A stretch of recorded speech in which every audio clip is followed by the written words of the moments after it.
Hello everyone, my name is Abdoul Aziz and today this is my video for the simulation in leading responsibly in complex environments. So firstly, starting with my managerial skills during the simulation, I think that I did quite well during the simulation. I think I performed well when it came to prioritizing and delegating tasks. When I received the email chain, I tried to stay pragmatic and reactive, focusing on what was most urgent and most important in my opinion, and how to efficiently allocate responsibilities. However, I feel that I could have done better in terms of managing upwards and motivating others. In some situations, I was so focused on being efficient and solving the problem quickly that I didn't pay enough attention to personal or emotional dimensions of my colleagues' messages. And that was because my main goal was to deliver results and keep things moving rather than ensuring that everyone felt heard or motivated. And I personally think that this approach comes from my investment banking or private equity internship experience as a student, because in those environments, the focus is mostly on execution and achieving the target, where it requires to be efficient, have precision, and also be prioritizing really well. Those three elements are really key to the function of any process. And so the end goal is to achieving the target, not necessarily focusing on the softer side of management. So I naturally applied the same mindset here, which helped with efficiency, but limited my contribution and ability to engage upward and motivate my team members.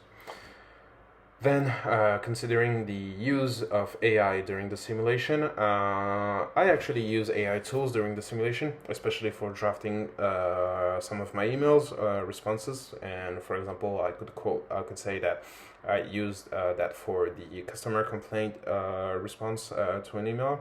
Of course, I know that it is using AI is to answer a client complaint might sound actually harsh or impersonal or even inappropriate. But in that specific situation, I believe it enhanced my performance. It helped me respond quickly, maintain a professional tone, and handle the situation efficiently, which was actually, in my opinion, the main objective.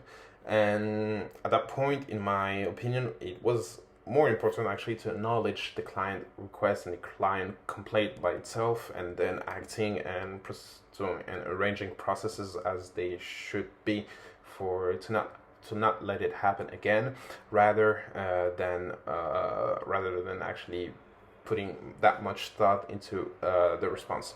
Of course, it allowed me to do that fast and clearly without spending too much time drafting and redrafting the message. But I'm also aware of the limits of using AI, because mechanically that could reduce authenticity or empathy in communication. So the key takeaway in that specific situation is that for me, AI can be a great support tool for any professional or any manager, but as long as it's used thoughtfully and balanced with a human touch. And lastly, for my personal takeaways from this simulation, I think that the main point is the importance of balancing efficiency and empathy. Being fast and pragmatic is actually quite useful, but managing people and not just tasks and delegating tasks and processes requires taking time to understand others' perspectives and emotions. I also learned that AI can be a valuable ally in management, but it should complement human judgment, not replace it. And overall, the experience remind me that good management is not only about achieving results, but also about bringing people along the way. Which I think that in my specific situation, if I had actually to be a manager or to be managed by someone, I would like actually that my manager will be actually considering my personal emotions and what actually that I can feel heard actually, and my personal emotions when working with that specific manager, and also that he's taking into consideration what actually scares me or what actually is important in my eyes. So yeah, I think that's all for me. Thank you very much.